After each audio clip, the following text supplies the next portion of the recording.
Think about all the dumb quarantine purchases you've made. Now think about the one thing you actually need. Yeah, insurance. Everyone needs it, but Americans overspend on car and home insurance by billions every year. And I'm not talking about the show. Never watched an episode of Billions, but I've thought about it every time I see an ad. Yeah. I've also thought about it. Yeah, I see people talking about it, see people loving it, but I've never seen an episode. Seems like a show to watch, maybe. Yeah. That's where the Zebra can help you. Not watch billions, but save you billions. The Zebra is the nation's leading insurance comparison site for car and home insurance. In minutes, compare policies from every major provider for free, all on one independent marketplace. No hidden fees, and the Zebra has no stake in the policy you choose. After a few quick questions, the Zebra pairs people with the right insurance company for them, helping you save time and money. Do it online or over the phone. Make insurance your smartest purchase yet. Visit thezebra.com/nodunks to get your free quote today. That's thezebra.com/nodunks.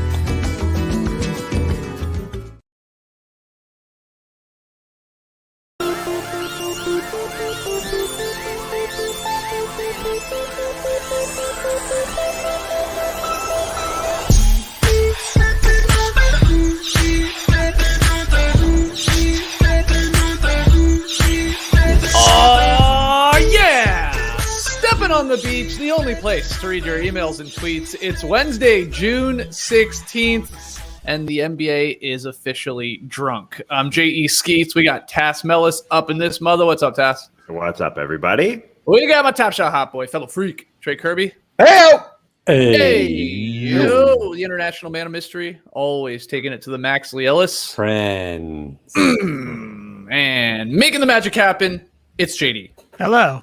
There he is, and here we are. Shout out to the stream team joining us live on YouTube. Some of you for the second time today. Please like, comment, and subscribe. Before we get to your questions today on the beach, a little housekeeping here. First off, check out this morning's podcast. It was an action-packed episode. Now, a few things, guys, have happened since recording that. Obviously, some of them I think we'll talk about on this show. If we don't, some of that news, don't worry, we'll get to it on tomorrow's daily podcast live at 10 a.m. Eastern on YouTube. But the TLDR of it all, okay, here we go. Hold on to your butts. Chris Paul, he is out indefinitely, having to enter the NBA's health and safety protocols. That's what we know. Kawhi, he has an ACL injury. He could be done for the entire postseason. The Pelicans fired head coach Stan Van Gundy after just one season. The Wizards announced that they will not extend the contract of coach Scotty Brooks, so he's out.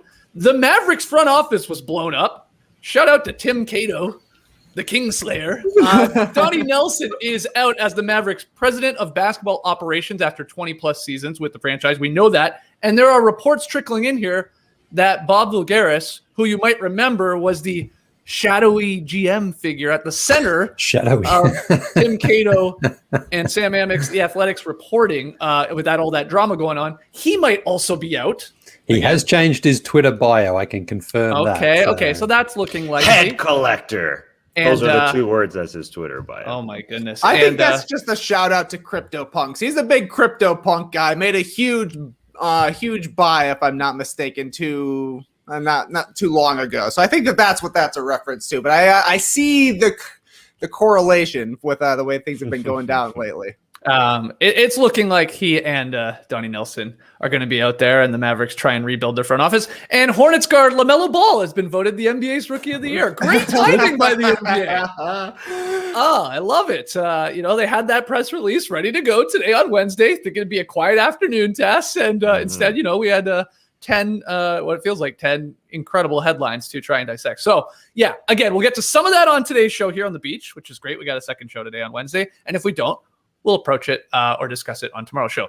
Keep your emails and tweets coming. We love them all week long. NoDunks@theathletic.com. Tweet them in at NoDunksInc. And final piece of housekeeping here before we get into the questions. I know some of you were maybe confused that listened to the show on Apple Podcasts yesterday. You may have stumbled upon a 17-minute bonus, secret, exclusive podcast by us discussing whether an NBA team of European players could defeat an NBA team of American players. That was a fun question, actually, that we decided to use for one of our first ever little mini exclusive bonus pods. There were some issues, JD, with the feed in terms of where it was showing up. I think we've got it figured out. But moving forward here, if you are a listener on Apple Podcasts, you're going to get a little of this bonus content. And you got to be a subscriber now. All this terminology, there's following, there's subscriptions and all that. But about once a week, at least to start, we're going to do these little mini shows, this little juicy extra audio for people exclusively that listen on Apple Podcast subscriptions, okay? And that's the thing. I believe, Tass, you said it was little as $1 a month. There's a 30-day free trial right now. And that's that. So just want to clear up that confusion. I saw some people in the Discord going, what the hell's going on? What does this mean? Everything else remains the same. But once a week, there'll be like these little 10 to 15-minute, exclusive Apple Podcast subscription podcasts. My God, it's wordy, isn't it? But that's what it is. It is. I need to work on the verbiage, as it were. But yes. It was a real struggle just to figure out how to upload the thing, let alone release it to the people. And we had 2 feeds going at one point. I think that might have been solved. But okay. Anyway, I think we're good. We're good. Yeah. Good. You know what? Better it happened yesterday than today. With everything going on. So again, if you want to help your boys out even more, I know some of you don't listen through Apple, and that's fine. Do what you want to do. Continue to download and listen to the show or watch the show however you want. But if you do, you may want to consider that little $1 a month subscription now, because that's where Apple's sort of taking it to the next level. And it was a fun question, and we had a lot of fun, like drafting our all European teams versus our all American teams, and then like talking out the hypothetical. So go check that out. Okay, Tass, I've rambled on here long enough, but there was a lot to get in there. Let's get to that first cue. Yeah, and the first cue involves Kawhi Leonard, which we'll get to the injury because I think that is the biggest basketball-y thing anyways that's going on right now. So the email starts, "Hi, No Dunks. LeBron James has lost a lot of game ones while feeling out his opponents, and then he ends up giving them the old douchebag sweep, winning 4 straight after that. Kawhi could be taking that concept to the next level right now by losing the first 2 games and then winning the series, which he did in round 1, but he ain't going to be around 4 in round 2. Which NBA thing or concept would you like to be taken to the next level? Greetings from Spain." That is from longtime fan Santi, a.k.a. Capacoro, on Twitter and Spain. So, Skeets, you want to get us started here? Yeah. I mean, let's talk about Kawhi, because I think it'd be silly not to. And then we'll answer that fun question, which NBA thing or concept would you like to be taken to the next level? Yeah. By all accounts here, Lily, he has suffered an ACL injury. Now, we don't know really the extent of it. That's never good, especially with a guy like Kawhi Leonard. He's not playing in Game 5 tonight. We also know Mike Conley's not playing for the Jazz. But who knows what this means going forward for the rest of to the series, and then particularly the postseason. I think it's like, I don't know, am I overreacting thinking Kawhi Leonard is done, Lee, and that the Clippers will move forward with Paul George and their crew in trying to win a title? Well, I hope you are overreacting, yes, but it's certainly from what's being put out there that it sounds like that's what it is. So until we get confirmation, we can hope that it is just maybe something more mild and he misses a game or perhaps even 2. But it sounds like he said to his teammates, "Prepare to be without me for a while," is one thing I saw out there. So if the player feels that way, then that tells me that this injury is fairly serious and we may not see him again this postseason. And in fact, I mean, if it is an ACL, then he's probably going to miss a large portion of next season as well. These things tend to be a sort of 9 to 12 month injury. So that's what it sounds like. It's just such a bummer. It's just such a bummer to see this, because the Clippers, they've been a punching bag for such a long time. They were down in that first series. They were down in this series. And then he was just a monster in these last 2 games. And we really had ourselves a series here. So either way, he's definitely not playing Game 5. And obviously things swing back into the Jazz's favor here. But it just sucks to lose one of the real legitimate game-changing, he's a 2-time finals MVP already. He's won a lot. He's proved he can step up in big games. And now he's out there, and it just takes a lot of the wind out of what was a fascinating series. Yeah, he was the MVP of the Western Conference playoffs at the very least, and maybe the entirety of the postseason. That's how great he's been playing. I saw Kirk Goldsberry say Kawhi was converting a ridiculous 66% of his mid-rangers this postseason. He was on pace to be the highest field goal percentage on that mid-range jumper there, on mid-range shots in a single postseason over the past 25 years, and which is huge against a team like the Jazz, right, Trey, where that's the space to operate. And, we had a best of 3 here, game 5 tonight. And, now Kawhi's just another all-star. I mean, LeBron's been tweeting about it in the last, 10 or 15 minutes here, like saying, basically, I told you so, this condensed schedule, the quick turnaround. And here we now have, 8, possibly 9 all-stars that will be missing a significant amount of time, if not some of the rest of the postseason because of it. That's what LeBron says. Yeah, when you see LeBron tweeting something like prayers up for Kawhi, you have to think that even though we don't know the extent of the ACL injury, he probably is a little bit more clued in than we are. Ergo, it is likely not good. And like you're saying, Skeets, that mid-range percentage, 66%, like Kawhi Leonard is an awesome player in the regular season. All-NBA first team this year. We just found that out yesterday. Feels like thousands of years ago, but in the postseason, that becomes even more important. Being able to operate in that mid-range game, just like Chris Paul is, just like we thought that is something that, if the Suns and Jazz run into each other, maybe that's an advantage for Chris Paul there. But Kawhi Leonard does the same thing, living in that mid-range because that's where teams are kind of used to giving up the jumper. Kawhi turning into playoff Kawhi has been the difference for the Clippers in this postseason. It was the difference in the Mavericks series. It has been the difference in their 2 wins in the Jazz series so far. And now it's just a lot of pressure on Paul George to step into that number 1 spot and get some stuff done in the interior as well. Because that's the thing with Kawhi is that he puts a lot more pressure on the rim than anybody else on the Clippers. And that's something that they need because they're such a perimeter-based team. So, I mean, this is tragic. LeBron is, I don't know. How do you argue with the guy? He's like, nobody knows more about bodies playing basketball than I do. Yeah. But you got a good point, bud. He does make a good point, but he comes out after this Kawhi news, which I don't think has anything to do with guys playing too many games this season. Kawhi Leonard played into the second round last year, and then he was load managed all season long. He played 52 of 72 games. I don't think this ACL injury has anything to do with playing too many games. I don't know my body as well as LeBron James. It's unfortunate I don't, but I definitely do not. Do you think LeBron James knows your body test more than you even know? He does. Wow, for sure. Amazing. Of course sort he of does. Creepy, yeah. But it really is. It's horrible for Kawhi Leonard. I liken it to 2017 when Zaza Pachulia stepped under Kawhi Leonard when they took a 20-point lead on the Warriors. In game 1 of that Western Conference final series, it looked like they had control of the series somewhat. He goes down. Now he goes down with 4 minutes left in game number 4 here when they had taken control of this Jazz series as well. So, yeah, just 2 postseasons sure looks like have ended when they had the upper hand on their opponent. And yeah, he's, finals MVP in 2019.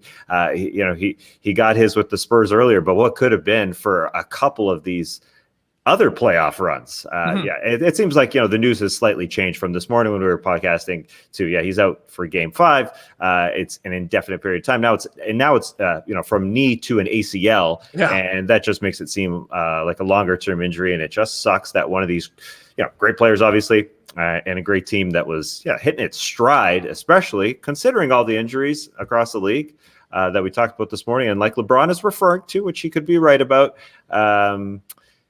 just really takes the wind out of the sails because it's different than Chris Paul because Chris Paul, he's not injured. He's coming back at some point, and hopefully, if this series is shorter now between the Clippers and the Jazz, that doesn't bode well for his chances to be back for game 1. Right. But it is different there. Anyways, let's get to the answer of this. Well, no. I want to ask, do the Clippers have any chance, Lee, to win a title if Kawhi Leonard is done for the rest of the postseason? No. Well, not really. It's tough to see how they could go on and win it from here. They've still got Paul George. They've still got some good players on that team there, but I really can't see them getting past, the Jazz for one, and then also getting past the Suns, and then getting past, Brooklyn, let's say, in the Eastern Conference. It just seems too big a hill to climb for them right now. So, no. Okay, here's a hypothetical. I saw this on Twitter. I thought it was an interesting question. Let's pretend Tass is right. He should be back. Hopefully for game 1, maybe even game 2. I'm talking about Chris Paul. But let's say he, for whatever reason, isn't. Who has a better chance without their star player to go to the finals, let's say? Is it the Suns without Chris Paul? Again, very unlikely because he should be back. Or would it be the Clippers without Kawhi Leonard, still having Paul George, still having a good team? the Suns, of course, have Devin Booker too, who's in the mix for all NBA teams and all-star teams and stuff like that. But I don't know. I was like, immediately I thought Suns, and then I sort of caught myself. I don't think it's that automatic. I mean, they're both put in a horrible position because those players are so important to their teams. Trey, do you have an answer? I see you mulling it back and forth there. I think it just means the Jazz are clear-cut favorites. No, if Chris Paul's out pick. and Kawhi Leonard is out, because, I mean, yeah, you would – paper-wise, looking at it, I think I would choose the Suns as more reliable from a talent standpoint. Also, it's their first time in the playoffs for a decade, and the big difference for them being a first-time playoff team was that they would have Chris Paul. They're as a veteran leader, so that's an impossible task for them to overcome. Meanwhile, Kawhi Leonard, I think, has been the difference for the Clippers. And when he starts playing well, obviously their team starts playing well. That's why he's been a finals MVP in 2 different finals. That's a huge loss. Meanwhile, the Jazz, they're missing Mike Conley, but as long as Donovan Mitchell's able to go, at least they've got their top 2 guys, which is not what you can say for the other 2 teams in the Western Conference. Yeah, no, it's insane. Okay, so let's answer this question here. Which NBA thing or concept would you like to be taken to the next level? I've talked about this before for the past, I don't know, what are we up to, 10 or 11 years? But I would love to see the concept of NBA teams, NBA players using the backboard as that sneaky 6th offensive player out there. Use those angles. And sometimes we see it. I was confused whether Joel Embiid was trying to throw a pass to Ben Simmons, who was being fronted the other night, off the backboard. Some players have actually pulled this off. It's, of course, you got to have incredible touch. That thing's going to rocket off there. But just this concept, will we ever get to this weird level where these guys are so good that using and throwing things off the glass to go over the defense when you're fronted to, like, from the top, throw it in off the glass and it drops? We're slowly seeing it. It creeps in every once in a while, but will it ever go there? That's my crazy concept. That and the NBA Jam shoes where they glow and catch fire when somebody hits 5 or 6 threes. Katie's kicks would have been, neon green or whatever last night, or neon red or whatever. Those are my 2 things that I've been talking about for a decade. So I'll keep it there. But what else? Stay true. Yeah. I'll jump in. One other thing we have talked about is jump balls. I despise jump balls. I just can't stand it. I just find myself watching the referee, seeing which side he's going to throw it to. Right. Because he can never throw it straight up. He can take as long as Giannis Antetokounmpo takes at the free throw line to try and get it right, but it never goes straight up. We've talked about maybe bringing out a little cannon before to shoot straight up in between the 2 jumpers. But that's a little... it's a little cumbersome. It's going to take forever. We talked about Mark Cuban made a comment about artificial intelligence in Tim Cato's article on The Athletic. If there's artificial intelligence in the NBA, I'm sure we can figure out a way to retract the floor every time 2 jumpers are there and the ball shoots straight out of the floor. Like there's a lot of things happening underneath the floor, whatever mechanics they got going under there. I mean, I don't think you could do it everywhere on the floor. It couldn't just zip around. But in the middle of the floor, why not? Why can't the floor just retract in all 30 NBA arenas and a ball just shoots straight up? What about what Sep B is saying? Drop it from the rafters. New ball. Let's go. Drop it down. Watch pandemonium happen there for a second. It's like I don't know. So it sounds like the XFL or something like that. Yeah. Not bad. Not bad. Trey, do you have an answer for this? Yeah, I got 3 things that I like that have, or I would like to see kind of permeate normal life. The jersey swap, I like that that's taking off as a thing. We've seen the famous picture from Vegas. We mentioned on the show not too long ago, one of Noah J. Peets, I believe, got the ice blue wedgie shirt and did a solo jersey swap showing the front and the back of the shirt. I would love to get in on a jersey swap with somebody if there's any other extra larges out there. I would also like to see the coach point goodbye become a way of saying goodbye to your friends. If you're going to be seeing them again soon, not quite the same if you're like going away for months at a time, but when you're getting ready to leave, all you got to do, point, hand up, we're out of here. All right. Point, hand up, we're out of here. And I'd also like post-podcast interviews, we break it down afterwards. So what were you thinking with that take out there? Skeets, what were you thinking when you said Zion Williamson's rookie year highlights were overrated? Yeah. Maybe somebody will be like, You know, I couldn't believe Skeets went to Lee first there. Thought he was going to set me up to come in on my answer first, but coach decided to go the other way. That'd be a fun way to break down the ins and outs of how we're actually making this podcast afterwards. You have a really good show. You get a podium game. Could be pretty crazy. I mean, I already do that. I just do it on Twitter and in the YouTube comments, but I like that concept of just doing a second podcast right after the first podcast. Yeah, we all throw towels on around our necks, we got our water bottles. We're like, yeah, just like breaking down the footage. We can play it back. Oh, look at this. When Tass dropped his computer, I mean, like, what were you? Were you freaking out? Did you think he was going to disappear for the rest of the show? Love it. All right. Yeah. Let me just interject. Yeah. I love the jersey talk there, the jersey swap idea. I finally found a use for all the jerseys that we've collected over the last 10 years or so. What? I'm pulling a buddy move like our buddy Ken Angeles and just wearing them during the summer.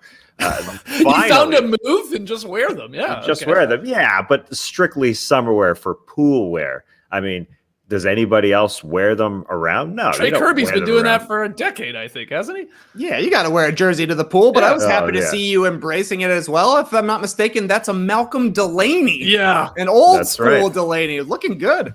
That's right. It's an old school Malcolm Delaney Hawks jersey. Well, it looks good. Thanks for the inspiration a decade ago, Trey. Yeah. Lee, do you have an answer for this? Yes. We still haven't seen a player win the dunk contest and the 3-point contest at the All-Star weekend. No one's ever done it. I want to see someone do it on the same weekend. I want to see someone come out there, shoot the threes, win that contest, and then go and win the slam dunk contest. It's shocking to me that no one's ever done it like over different weekends. So I want someone to come and do it for one weekend. I think that'd be great, wouldn't it? Damian Lillard, a few guys have been in both, but no one's ever been able to pull it off. So I think that's what we need now. Okay, next question. Sup, NDs, with both James Harden and Kyrie Irving getting injured, Kevin Durant was left as the lone healthy superstar on the Nets. It looks like their plans have backfired, and Skeets may get that $100. Take a wild guess when this email was sent in. If you guessed before Game 5 on Tuesday night, you're right.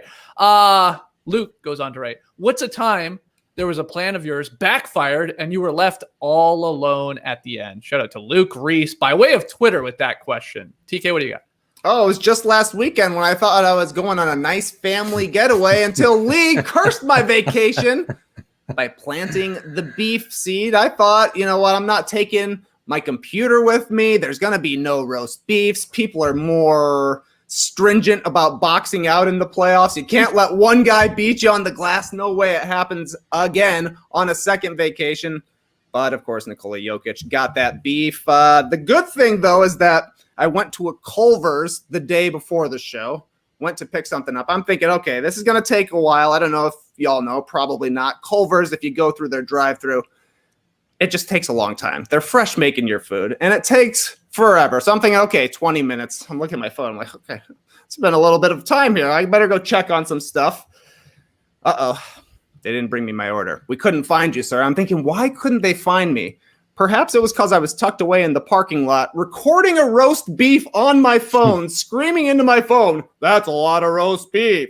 Nikola Jokic had 20 rebounds. I wouldn't come up to my car to give me food either. So there I was for the second vacation, sitting alone in a Volkswagen, recording a beef. Anything for content, my guys. Yeah, that's right. That's right. What do you got, Tass? Sorry to hear that, man. Mine was that I was an Apple man for a long time. I had an Apple phone until 2016 when I finally made the jump over to Samsung. I had been toying with the idea. I was lucky enough to get a phone from Shaq in our first year at NBA TV, 2013-14, but I wasn't ready to make the jump. That thing was as massive as Shaq's hand. So I got rid of that phone. But in 2016, jumped over. I made the jump. I was really happy for several years, but then, I felt like I was left on an island. I know a few people who are Samsung people, but nobody I really knew. Everybody hated seeing the green chat come up when they saw a text from me. So I jumped back. It also coincided with me not getting any more free Samsung phones. But yeah, I made the jump back and I'm extremely happy. I'm an AirDrop man now. It's great to have you next. Yeah. I mean, look, let's be honest. Yeah, there's many group chats, whatever, where you got the one Samsung guy or girl, and it's like somebody sends a photo and it doesn't work. It's like, mini and tiny, and everyone's like, what's going on? And everyone's like, oh, yeah, Taz got the Samsung. It's going to be a problem. It's so good to have you just airdropping back and forth. Now it's so nice. Yeah. I felt European, though, the Euro. Sure. I've come to peace with group chats having green bubbles. Some people prefer the Samsung phone, but the problem I feel lately is that the Apple iMessage respond to message has gotten a lot more prevalent. Like people are way more ready to throw down a haha or an exclamation point or a like, and that's when you get into the huge problem because it just sends through liked that funny message, emphasis liked that funny message, loved emphasis liked that funny message, disliked loved emphasis. I lost it at this point, that funny message, but it's like, oh my goodness, we're not even responding to messages here. The messages are fine, send your green messages, but us Apple users, we got to do our part too and stop responding with the emojis when you're in a group chat with the green bubble. That's just a problem for everybody. Good stuff. I like your message. I mean, people do it like one-on-one, just a ha-ha, thumbs up, right? It's weird. It's like you're an Instagram DMing, It's like, Lee, you got an answer for this one? Yeah. So we used to have a lady come and help us out when our little Oscar was born a few years ago. But as he sort of grew and he went to daycare, we didn't really need her around. So she moved on. But it was her birthday or something. And so I said, we should do something. She'd like to see the boys. And I said, let's invite her over and we'll just have a little celebration for her. And my, I think he was 7 at the time, Sebastian was like, okay, I'll make her a little meal. And I was like, okay, he's ambitious, but he's not all that flash in the kitchen. Anyway, so he started getting ready. I told her, I said, come on over. We're going to have a little celebration for you. And so he started preparing his meal, and it was 1 carrot with uncooked, unpeeled carrot, an onion, just an onion, nice, 1 onion, and a croissant from Trader Joe's. And those croissants at Trader Joe's are fantastic. And he had some raspberry jam ready to go. And she was supposed to come over at 4 o'clock or whatever. And well, that was just she was a little bit late. She was 10 minutes late, and Sebastian couldn't really wait. So he took a bite out of the croissant and and put it back down on the plate and left it there for her. And I was like, I'm not sure you should sort of nibble out of your guest's treat there. And he was like, but it's for her. And I'm like, okay. And so she came in, and eventually she came and I said, sit down, Sebastian prepared your meal. And I just wish I could have captured the look on her face as she saw an onion, 1 carrot, and a croissant that had a nibble taken out of it already. Did she touch any of it or not? No, I think I did get her another croissant. Eat the carrot at the very least. Eat the kind. Yeah. Courtesy carrot. Yeah. So, yeah. But the intention was there. I mean, it was prepared with a lot of love. It was just, he just couldn't wait all that time. So, and he loves the croissant. So we thought he'd just help her out with it. My cool story, bro, has to do with Top Shot back in late February, I guess early March. It was right before the All-Stars. I guess it was right before the All-Stars were announced. So whenever that was, probably late February. And I remember, Trey, we were like, oh, man, we got to figure out who the All-Stars are, snatch up a couple moments. Maybe you could flip them, make a buck. I remember going like Chris Middleton. Chris Middleton's going to be an All-Star again. Yeah. Oh, yeah. I'm going to get a couple. I'm going to get a couple of these. 90. He's a lock. He's on a great team. He's already been in All-Stars. This is like classic Joe Johnson material here. Let's get a couple of these, and then we'll see them go up. And, where this is going. He didn't get named to the All-Star team.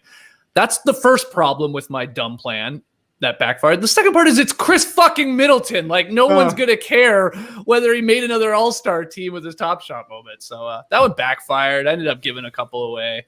And yeah, that's the story. Like I said, it's a very cool story, bro.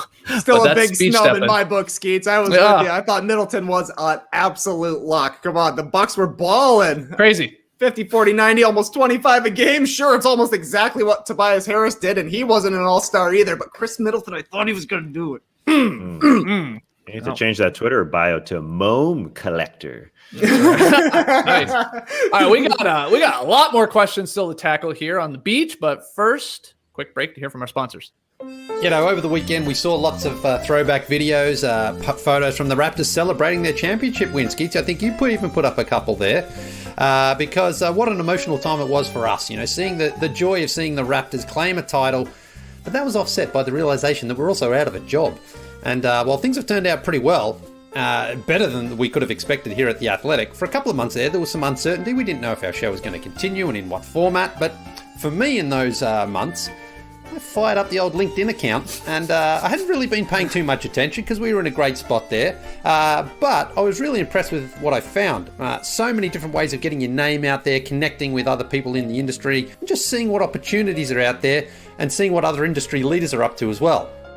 And while the No Dunks crew is off the market, if you're an employer, LinkedIn has a network of 740 million professionals, meaning you're pretty likely to find the right candidate for your position because you can narrow down the candidates with targeted screening questions to get your role in front of the most qualified candidates with experience, skills, and motivation you need. It's easy to use simple tools as well to filter and prioritize the top candidates you'd like to interview. LinkedIn Jobs will help you hire the right person for your role, and your first job post is free. Just visit linkedin.com/nodunks. Again, that's linkedin.com/nodunks to post your first job for free. Terms and conditions apply. I know some of you are sleeping on some saggy old mattresses at night, and you deserve better than that. I know some of you are sleeping on some saggy old mattresses right now while you're listening to this podcast, and you deserve better than that. You got to give yourself an upgrade. Helix Sleep has a quiz that takes just 2 minutes to complete and matches your body type and sleep preferences to the perfect mattress for you. Why would you buy a mattress made for someone else? That doesn't make any sense. With Helix, you're getting a mattress that you know will be perfect for the way you sleep. Everybody's unique and Helix knows that. So they have several different mattress models to choose from. They got soft, medium, firm mattresses. Mattresses great for cooling you down if you sleep hot. And even a Helix Plus mattress for plus size sleepers. So if you're looking for a mattress, you take the quiz, you order the mattress that you're matched to, and the mattress comes right to your door, shipped for free. You don't ever need to go to a mattress store again. I can proudly say I've never been in a mattress store and never will with Helix. Yeah, Helix is awesome, but you don't need to take my word for it. Helix was awarded the #1 best overall mattress pick of 2020 and by GQ and Wired Magazine. So just go to helix.com/nodunks, take their 2-minute sleep quiz, and they'll match you to a customized mattress that will give you the best sleep of your life. They got a 10-year warranty. You get to try it out for 100 nights, risk-free. They'll pick it up for you if you don't love it, but I know you guys will. And bonus, Helix offering up to $200 off all mattress orders and 2 free pillows for our listeners at helixsleep.com/nodunks for up to $200 off and 2 free pillows. With Masterclass, you can learn from the world's best minds anytime, anywhere, at your own pace. You can learn how to take photos from Annie Leibovitz. Increase your appreciation of wine with James Suckling. Or learn the athlete's mindset from Wayne Gretzky. Wayne Gretzky doesn't teach you how to drink wine, although he does have his own wine line. I love your wine, Wayne! Yeah. With over 100 classes from a range of world-class instructors, that thing you've always wanted to do is closer than you think. I recently took RuPaul's class on self-expression and authenticity. I've never known what to do with my hands when taking photos. I know you guys are in the same boat. We get on the red carpet at the NBA awards show. What do you do with your hands? I put them in my pockets because I don't know what to do with them, right? But RuPaul said, that makes you look like you've got something to hide. Don't do that. He taught me a simple first finger with your thumb or middle finger with your thumb. It kind of looks natural. It might feel a little awkward to do it right now. It does look natural. It feels awkward. The no-dunks gang signs. Yeah, but you just throw them down by your sides and it looks totally natural in photos. Okay. He knows what he's doing. I highly recommend you check out Masterclass. Get unlimited access to every Masterclass, and as a No Dunks listener, you get 15% off an annual membership.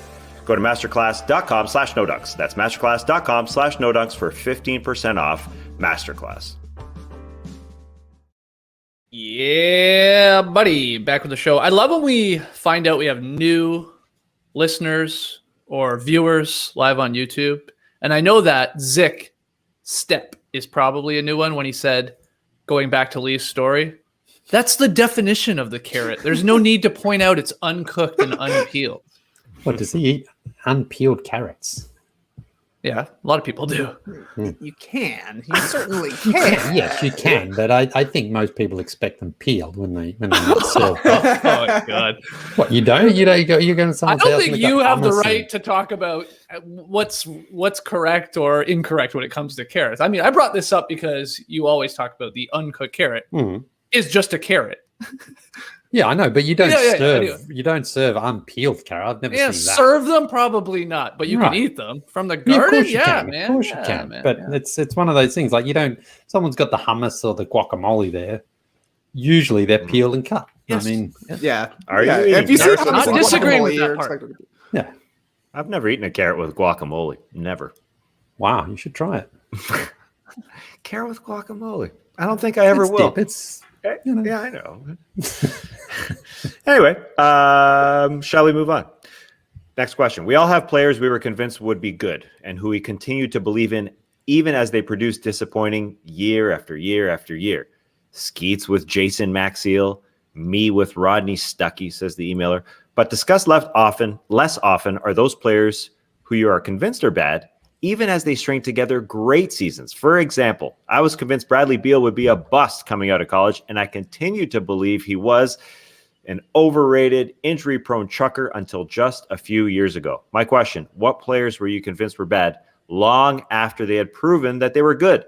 Turn up, love yak guys, Oxum, cow. That's from Nate in Memphis. Lee, a guy that you thought was bad, even though he had proven he was good. Well, Chauncey Billups was a very high draft pick by the Celtics back in 97, number 3 pick, but traded in his first season to the Raptors, traded in his second season to the Nuggets, and then he went to the Magic, but he never actually played for them. He was injured, signed as a free agent by the Wolves, and then eventually made his way to the Pistons in his 5th season. And I was like, this guy's a bust. He's a bust. He's Chucky Atkins, basically. But he turned his career around in Detroit, became an all-star, 5-time all-star. He was 3-time all-NBA, 2-time all-defense. Oh, how many first teams for he was 0 first teams. Oh, he okay. was 2 third-time and 1 second team. See?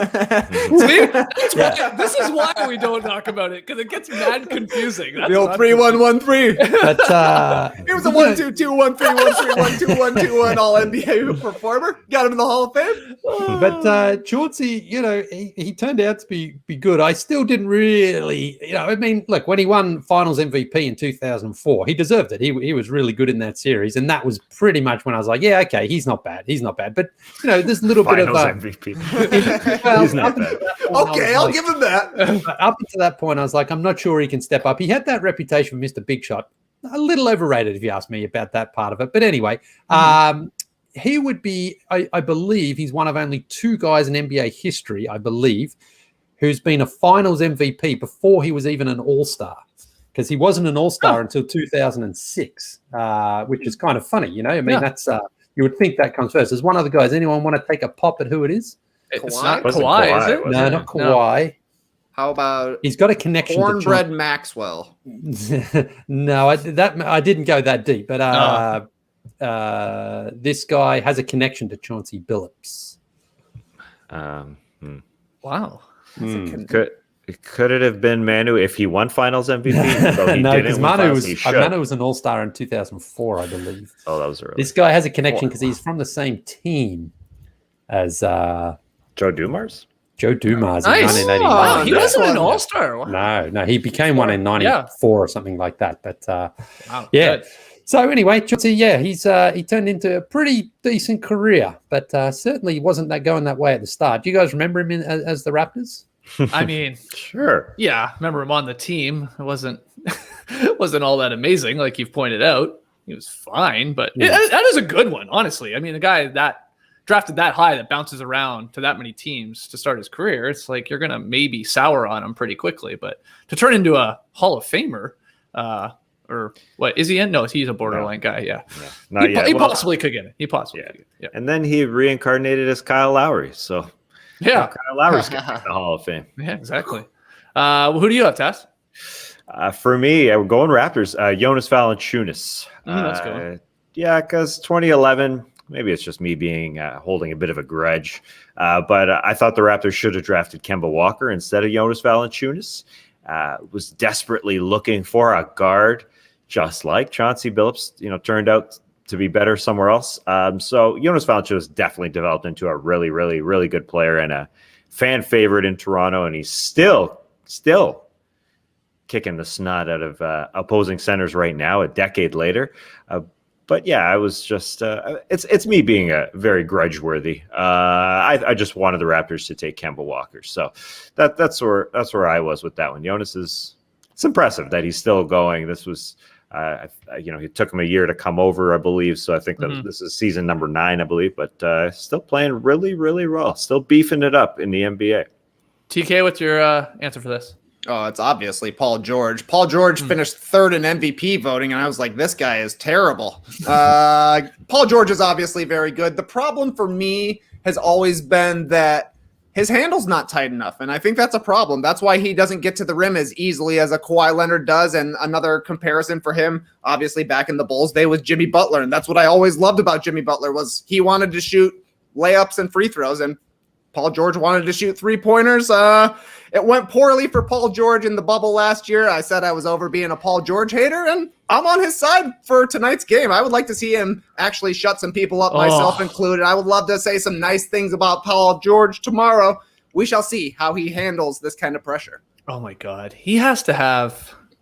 I almost wonder what it would take at this point for Paul George to lose the haters that love to pull out the pandemic P and all of his disappointing playoff performances. Does he even have to win a title at this point? I don't know. If he has a great game tonight, I guess, sure, some people, they'll still pile on him. It's wild. I hope he has an awesome game tonight, too, just for the narrative, for the story. My answer to this is Dennis Schroder.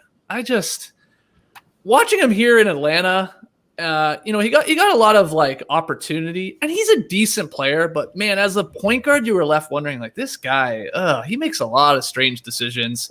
He thinks he's by far the best player on the floor when he's not a lot of the time. This is young Schroder too. And so I was I'm not convinced. I just don't think this guy could be a starting point guard on a legit sort of finals contender type team or really going deep playoff team.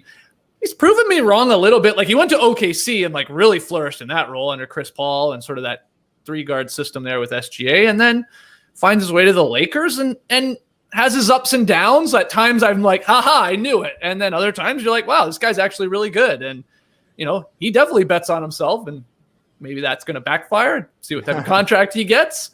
But yeah, I just find him to be a frustrating player because he's not really a point guard to me. And that's fine. There's a lot of guys actually in this league that are yeah, they say PG, but they're more of a shooting guard or a guy that should come off the bench. And I just think that's Schroder for me. I don't know if you agree there, Lily. I see you nodding away. Well, Magic Johnson doesn't think he's a Lakers player. So I wonder how that bodes for his free agency. But yeah, the thing about Schroder is he has those games where you're this guy's a really solid backup point guard. I think that's a great role for him.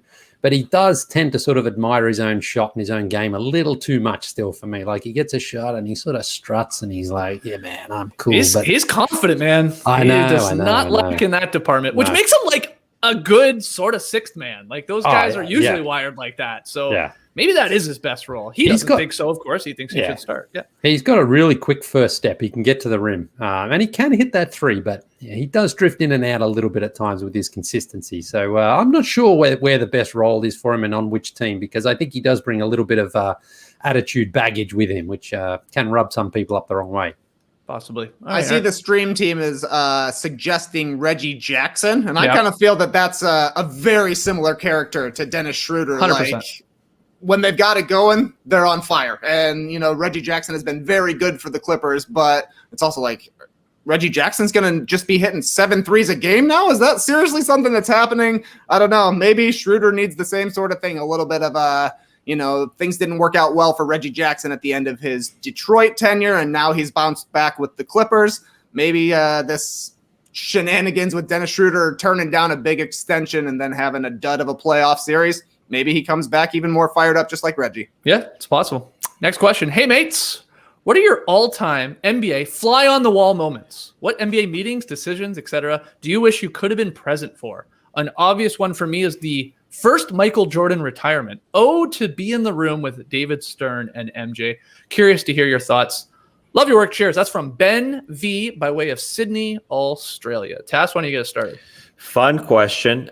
For me, it's 2017. Blake Griffin was a free agent with the Los Angeles Clippers, and they decided to pitch him with a crazy T-shirt where he was thrown onto a shirt, as you see here on YouTube, with what a shirt. Some historical figures. Blake Griffin is in a Clippers jersey on a shirt with Muhammad Ali, JFK, MLK, Lincoln, Gandhi, Einstein, Obama, Nelson Mandela. Pioneers, all of them. The shirt, emblazoned on there is the word pioneers in a odd font and cool graffiti font. Yeah, it's all. What is that shirt? What is that thing?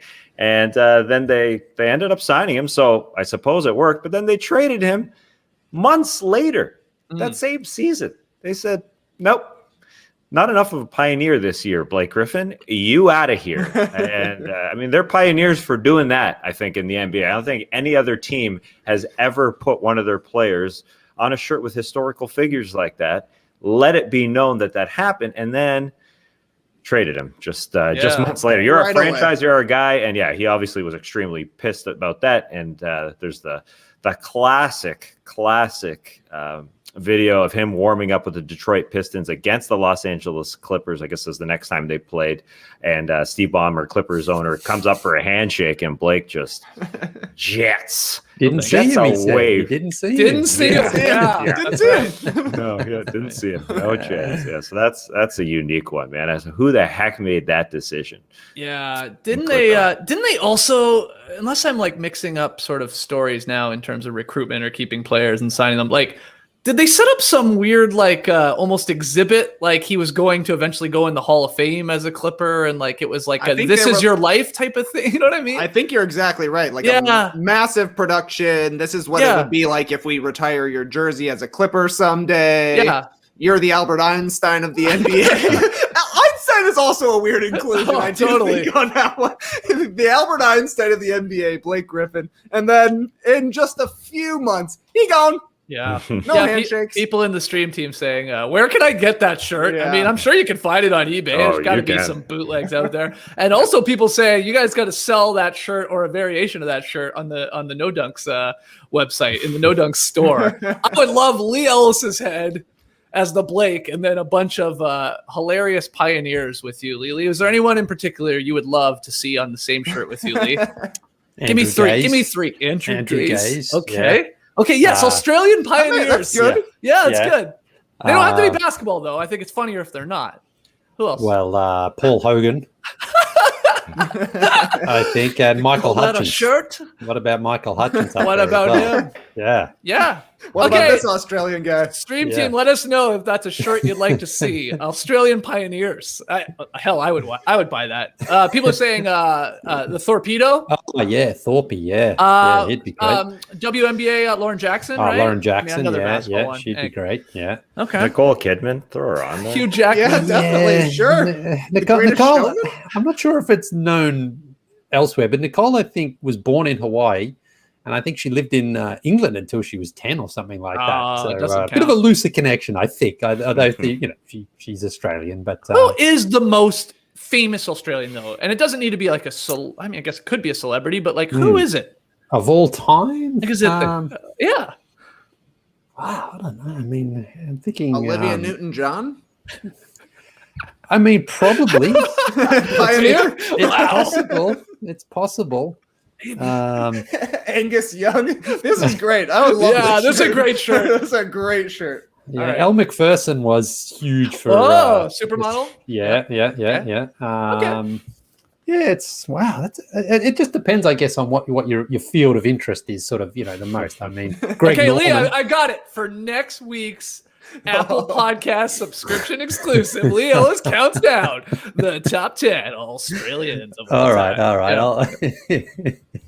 If that doesn't get people to subscribe, yeah. The top 10 most famous Australians. Of all Steve time. Irwin was pretty. Yeah, cool. Steve Irwin. Okay, this is great. This is gonna be a good shirt. Start writing these down, somebody, because we gotta get this to breaking tea immediately so we can start producing these. So Tass has answered. TK, do you have an answer for this one?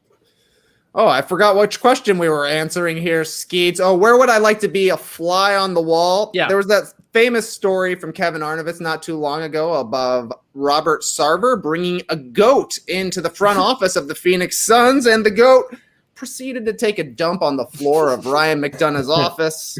That would be awesome to see. And if you were a fly, you would be absolutely loving it in there.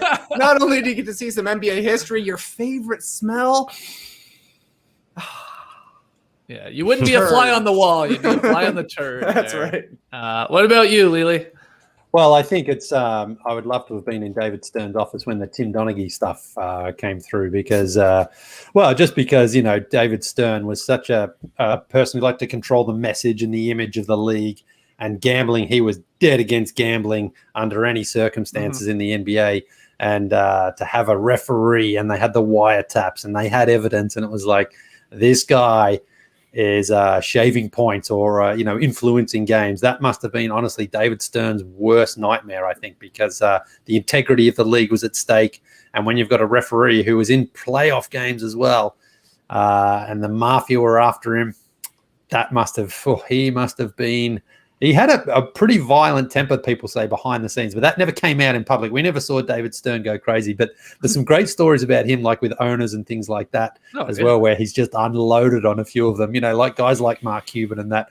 So I can just imagine if one day someone comes in, he's operations officer, and says, listen, man, the mafia's got one of our refs caught saying, yep, I'm going to do this, I'm going to do that. Yeah. Because, people always say, the NBA wants this game 7 out of this series. Of course, the Kings and the Lakers back in the day, things say that, but there's never really been any hard evidence to prove that. There's only been sort of circumstantial stuff on foul calls and things like that. But this was finally some real evidence that Donaghy was doing some bad stuff. And I don't think David Stern would have been too thrilled with it. No, probably not. That's a great answer. Jason Fire 34, he actually just straight up took my answer here in the stream team. KD's recruiting visit in the Hamptons would have been pretty fun. Yeah, the whole formation of really any super team, but specifically, the Warriors and how they came together would be a good one. Just like, how are those conversations going down? And what was Curry saying to, was he massaging egos or not? The details and just like the talent in that room out there in the Hamptons would be pretty awesome. So, Didn't good Tom answer. Brady show up? Yeah, for I believe the Celtics pitch or something like that. Yep. These super teams coming together. It's a lot of crazy little stories. So any of them would be awesome. That's a fun question for everybody in the stream team. Drop your answers or in the comments below the video. Okay, Tassie, what we got here? We got another one. Yeah, we got some good questions this week. We got a few more cues. Hey, Dunk Daddies. 3 years ago, I had season tickets to the Orlando Magic.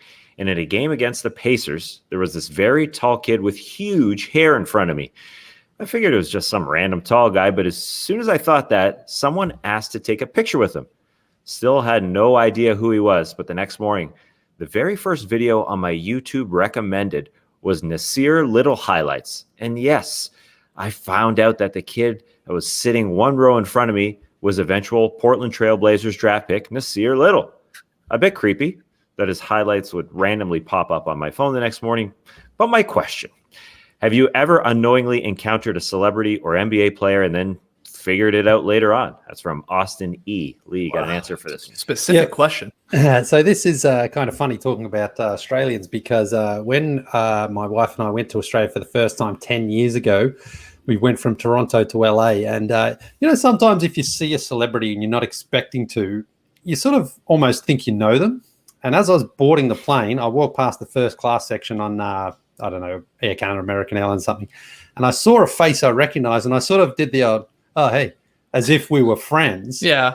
And then I did the sort of like, and then I kept walking. And it was Jeffrey Rush. And I was like, I don't know him at all. He doesn't know me. But I've seen him, and I'm just like, I just gave him the old hey. Right. And so anyway, then I was talking to Roxanne. I said, that was Jeffrey Rush up there. And she goes, yeah, I think it was too. I saw him too. I'm like, yeah, wow, that's pretty amazing. Anyway, so we flew to Australia. Then on the way back from Australia, we were on a plane from Melbourne to Los Angeles, and this guy was just sitting up in front of us. Now, you guys don't actually know who this guy is, but I was back and it was the middle of towards the end of the Australian rules football season. It was playoffs, and this guy was a superstar player. And anyway, he kept coming in out of his chair and he'd go to the washroom. It's a 14-hour flight. Everyone's up and down. And I just remember looking at this guy and going, who is that guy? I know him from somewhere, but I couldn't quite place it. And then I eventually realized I'd recognized him from TV because I was watching Aussie Rules football. It was Buddy Franklin, one of the superstar players from the Hawthorn Football Club. And I was just like, so I just kept looking at this guy and I was just like, who is he? Who is he? He's an athlete. So he's, pretty fit, athletic looking. He's a tall guy, 6'5" or something like that. And I was just like, he's sort of a friend of mine, but who is he? I've forgotten. Did I meet him? Did I have drinks with him or whatever? And then eventually I figured it out. It's like, yeah, that was him. So did you go up to him or no? No. He was because I couldn't quite pick, I couldn't quite point out who it was at the start. And I was like, we didn't want to go and say, do we know each other? I mean, nah. Anyway, so but he was pretty much at the height of his powers then. So it was cool to see him on the plane. So there you go, a couple of trips. Jeffrey Rush and Buddy Franklin. Put him on a T-shirt. A couple of pioneers. I'm not even attempting to beat that. So, Tass, Trey, go ahead if you got a good story where you came across a celebrity, an encounter, or an NBA player, or whatever, and then you figured it out later on. You got something, TK?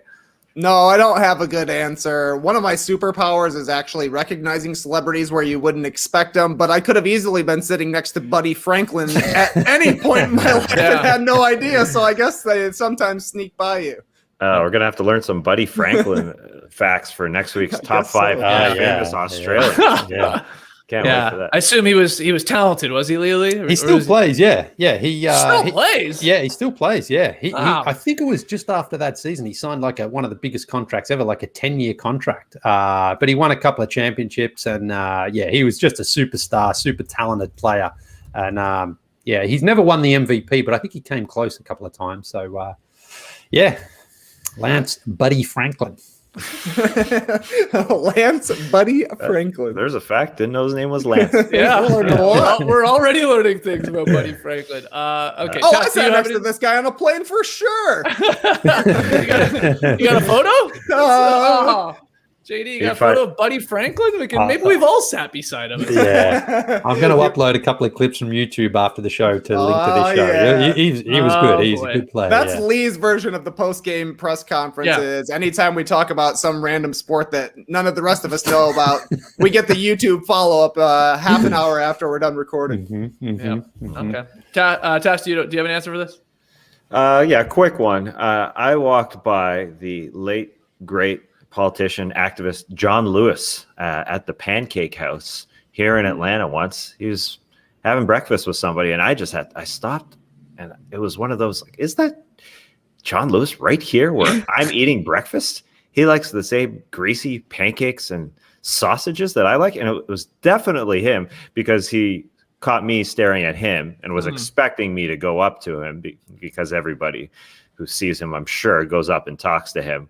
Because I was just like kind of slack-jawed, I'm sure, just looking at him. So he was waiting. But as soon as I clicked in, kind of like Lee there, as soon as I clicked, I was like, okay, that's him. I'm not bothering him. No chance. Confirmed, walking by. Enjoy your sausages, sir. And and that was that. But that was crazy. That was just nuts to see him in the flesh. So that was pretty cool. Skeets, why don't you, when the Buddy Franklin story came up, I thought of the Gene Simmons story. Your Gene Simmons story. That popped in my mind. But like that one, I knew it was Gene Simmons. You got to know Gene. He did catch me by surprise. Because I don't. Yeah, that's a good point. I don't know if I knew he was sitting like just in the last row of first class, and I was in the first row of the main cabin. I don't think I knew he was there. I don't think I saw him when I boarded. But then, what did he call you? He called you something. Sexy, like was it just young sexy man or something? Strong sexy man. Yeah, or something? you wanted me to to help him, didn't you? With his bag. He had a bag because again, it was like a small plane, so it wasn't like a big divider. It was like one of those little like flimsy curtains to separate. And when we're all standing up as we were taxiing there or about to exit the plane, he's like, a young sexy man or whatever he said. Help me with my bag. I'm so jealous of that. Yeah, that's pretty good one. Jealous. That's my best airplane encounter. That's awesome. Gene Simmons, it's not bad. It's a good one. All right, the stream team dropping some hilarious stories too about running into who they think may or may not be, Will Arnett and Hugh Grant and all of these things. So keep your stories coming, both there in the stream team and in the YouTube comments below. Okay, we still got a few more questions, so don't go anywhere. Final break to hear from our sponsors. Yeah, it's May in Atlanta, which means we're sweating all day, every day from now until who knows when. But that's okay, because warm weather means lots of ice cream, and my favorite dessert, the affogato, which is ice cream with a shot of espresso poured on top. It's great, especially when you have your own espresso machine. So simple, yet so much pleasure. A little pretentious? Yeah, of course it is, but it's great. It's worth it. It's premium quality at an affordable price, much like Everlane.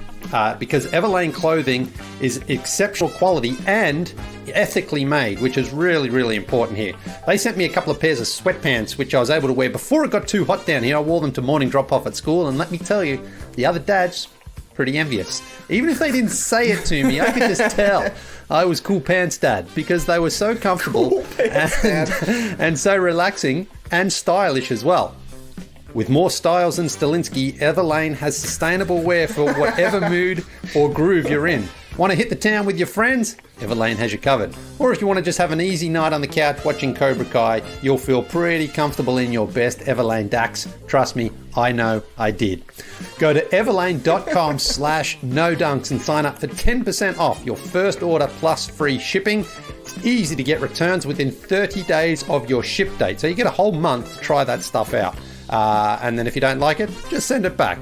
That's 10% off your first order when you go to everlane.com/nodunks and sign up. It's thirsty season, guys. It's upon us. Yep. And water, it's just not going to cut it. Get out of here, water. Get out of here! Oh, wait, hold on. Come back, water. We'll come back. I need you for the hydrant. That's right, hydrant. It's a refreshing drink mix powder made with 4 key electrolytes: sodium, potassium, magnesium, and zinc. It's made with real fruit juice powder and no artificial sweeteners or synthetic colors. No nonsense, all science. I love that. And I definitely want to try the Hydrant Sleep that I've been hearing all about. It's a new bedtime mix, carefully formulated to promote restful sleep and hydration. Hydrant Sleep includes melatonin, magnesium, L-theanine, chamomile, and of course, GABA to promote restful, high-quality sleep.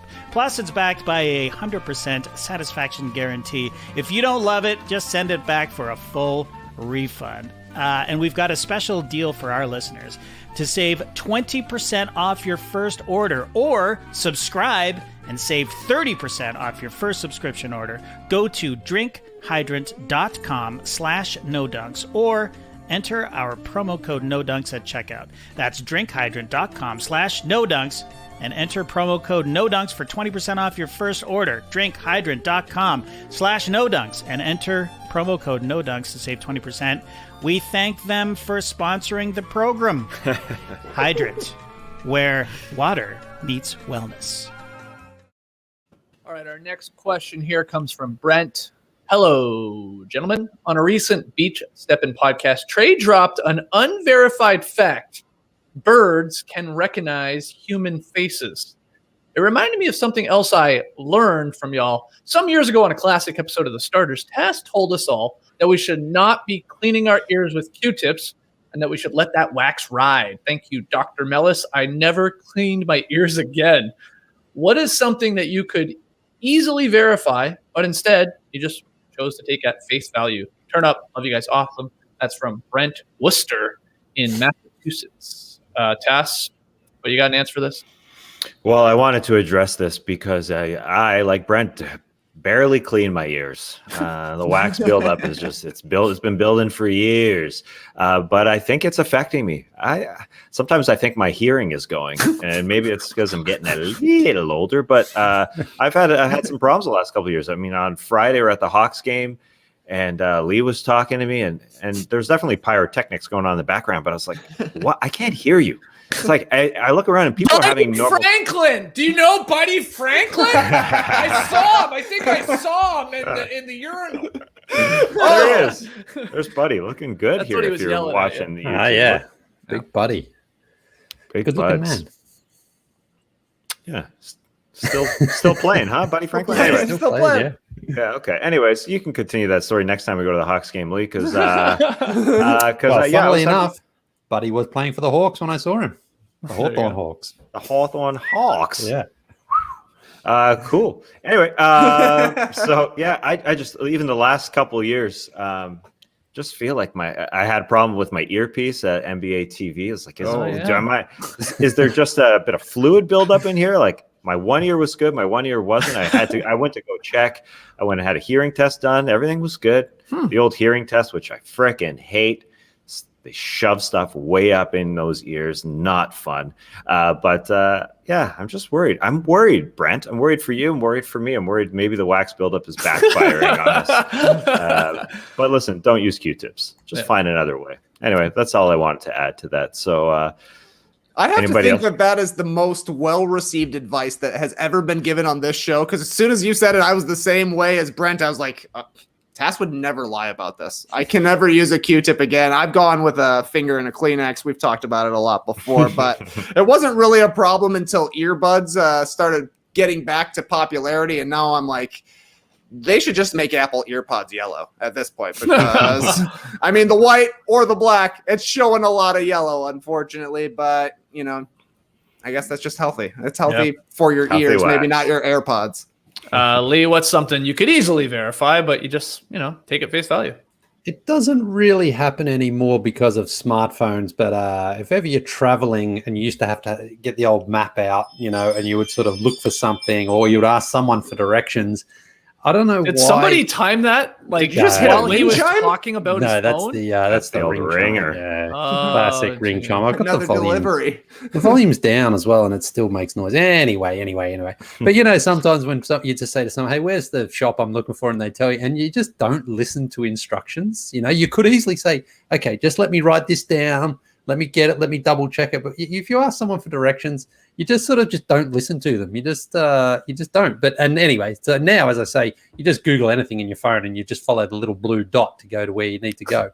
But back in the day, when we were kids, before we had smartphones, you sometimes had to rely on the locals. And I don't know why it's so hard. I think it's a man thing. You just sort of sometimes can't go, all right, I need more clarification before I proceed. But you say, hey, where is someone this? And they say, oh, just down there, over the road, up here, over there. Yeah, okay, got it. And you haven't got it. Right. But, you end up asking like 5 other people on your way there. You sort of just get closer and closer and closer. That's a good one. For me, at some point over the last few years, I don't know exactly when, my wife started putting a couple sheets of paper towel in our opened lettuce or spinach bag or plastic container. I guess it's like a salad green hack, right? I think what it's doing is the paper towel is absorbing like moisture that can ruin your lettuce. But I've never verified that. I'm sure Nora's right. I know she's probably looked it up, but I just do it. And I'm like, she tells me to do it. I'm like, all right, I guess I'll do this.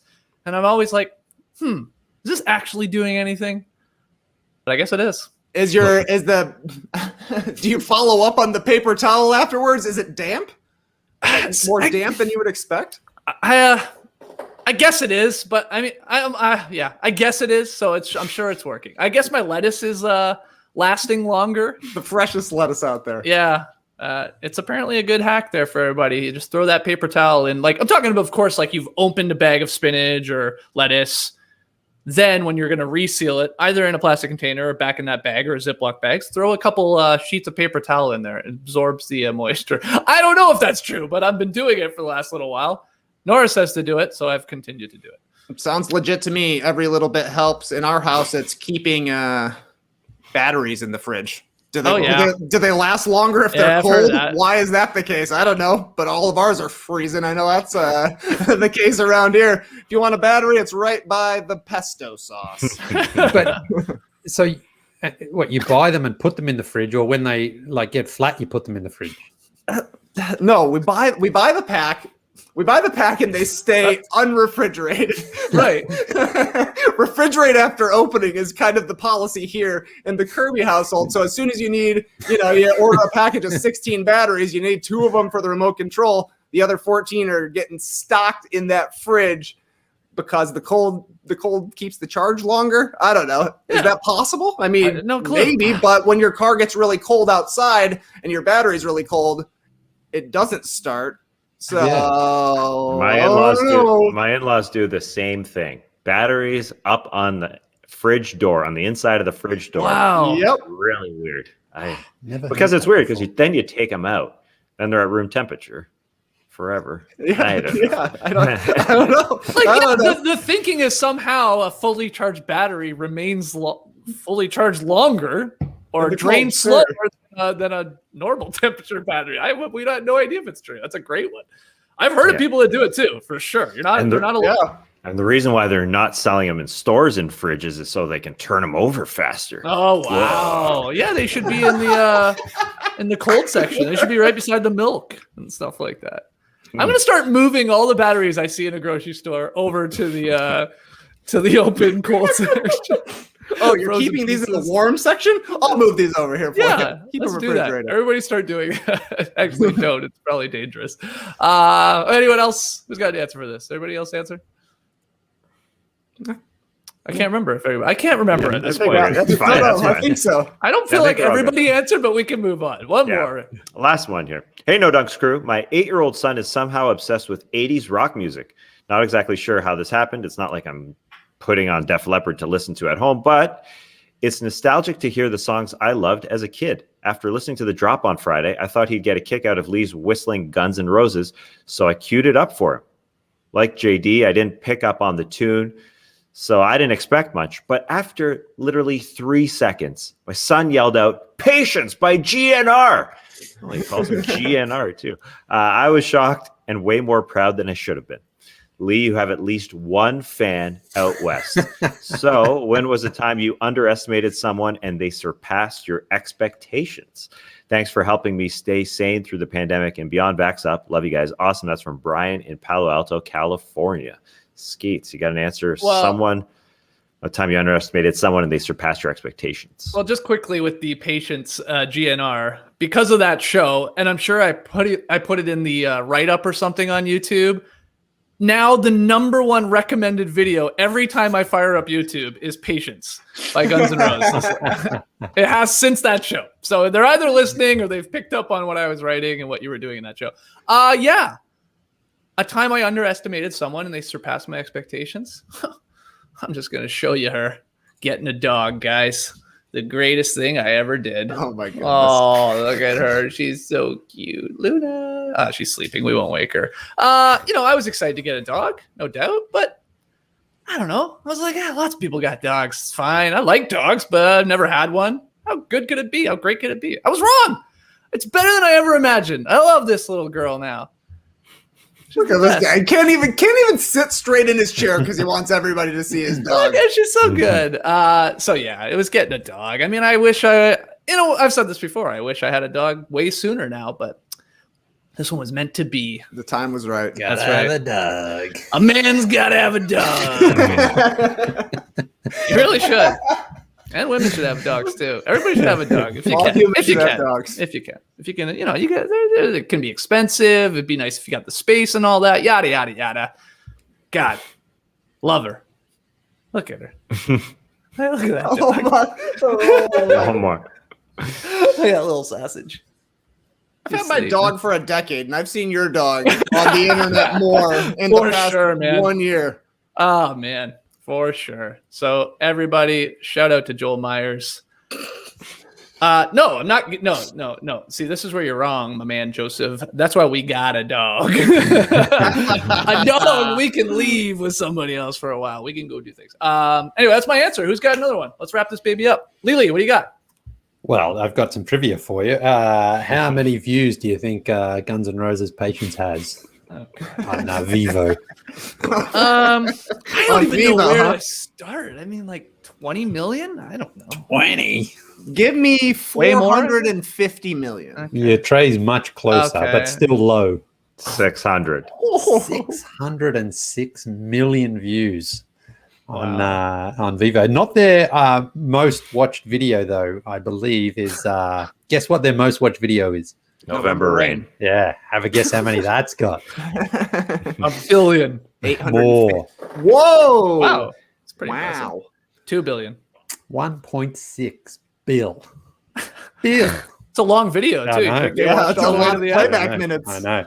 I was watching Patience as well the other day, and I didn't realize I forgot that in it, even at the start, he does the little wiggle slide, the hip slide that he does, the classic Axl Rose dance move. Like, didn't really seem like it fit that sort of a song, but he does it. He sort of he does it with the little hips out there. So, just a little thing I wanted to share with everyone. Great. Now I'm going to have November Rain and every other Guns N' Roses song popping up in my YouTube recommendations. Can't wait. Do you have an answer, though, Lily, for this? Nah, not really. Not really. Okay. I was just very excited to hear like an 8-year-old was able to pick up my whistling. So I'm going That's to work wild because everybody else was like, what is he whistling? Yeah, What so is everyone that? else has got their ears painted on or something. I mean, this kid's obviously very smart. So He hasn't built up the wax yet. He's 8 years old. He can hear everything like pitch perfect.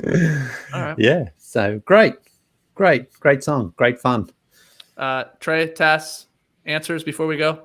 I was surprised to find out just how much Lee Ellis was the mayor of Bar 3 the time we went. I knew he was ingrained in the community, but when we came in there, he was like a politician working the room.